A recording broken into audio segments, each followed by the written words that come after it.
What if the Strait of Hormuz were closed for an entire year? There are places in the world that never make it into everyday conversations, yet they decide the fate of everyone. They are not cities. They are not countries. Not even large territories. Sometimes they are just a line on a map. In this case, a strip of water so narrow that, from above, it seems insignificant. And yet, nearly a fifth of the planet's energy flows through it. You don't see it. You don't feel it. But it holds everything else together.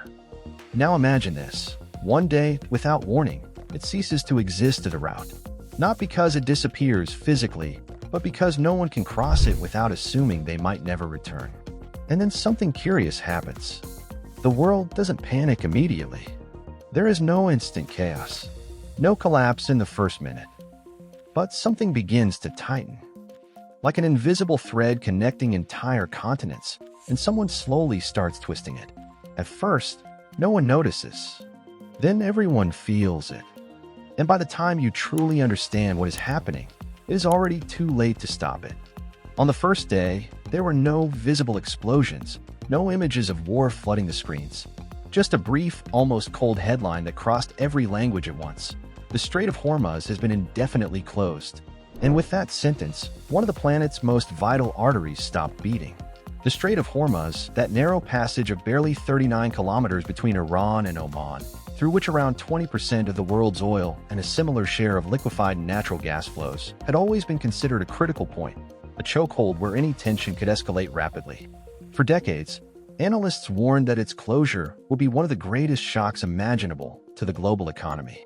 But like so many warnings, it became background noise until it happened. The blockade was not total in the sense of a physical wall, but strategic. Naval mines, maritime drones, constant military threats, and an armed presence that made safe passage for oil tankers impossible.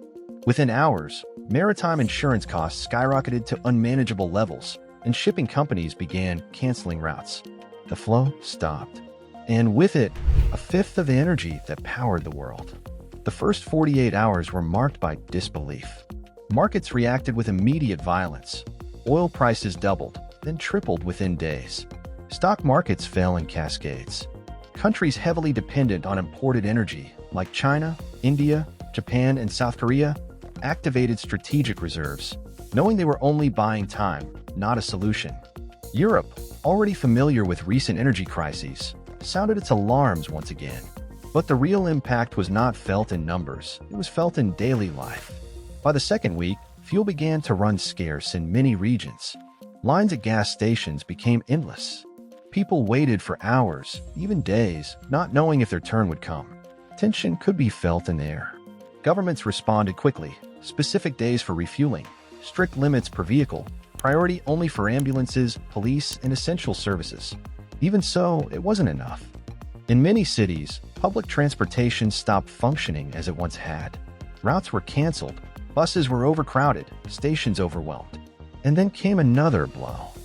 Food prices began to rise, not just because of fuel, but because everything depended on it. Transportation, distribution, storage. What used to be simple was now difficult. Going to the market was no longer routine. It became a daily concern. In oil-producing countries of the Persian Gulf, Saudi Arabia, the United Arab Emirates, Kuwait, Iraq, the situation was equally critical, but from another angle. They had oil, but they couldn't export it to the world at the same scale. Some alternative routes, such as pipelines to the Red Sea or the Mediterranean, quickly became saturated. They were not designed to replace the volume that once flowed through Hormuz. It was like trying to divert an entire river through a narrow canal. Geopolitical tension escalated rapidly. The United States mobilized its naval fleet in the region, declaring the need to ensure freedom of navigation. Iran, controlling the northern side of the strait, responded with clear warnings. Any attempt at intervention will be considered an act of war. What began as a strategic blockade turned into a dangerous balancing act, where any mistake could trigger a direct conflict between major powers. China, highly dependent on Gulf oil, adopted a quieter but equally firm stance. It intensified agreements with Russia, Africa, and Latin America, seeking to diversify its supply at an unprecedented speed. India followed a similar path, competing for resources in an increasingly tense market. The world did not enter open war. but it began to move as if it were preparing for one. By the third month, the consequences had become structural. Airlines drastically reduced their flights. Traveling stopped being routine and once again became a luxury. Energy-intensive industries began to shut down or operate at minimal capacity. The cost of electricity skyrocketed in many countries, forcing scheduled blackouts.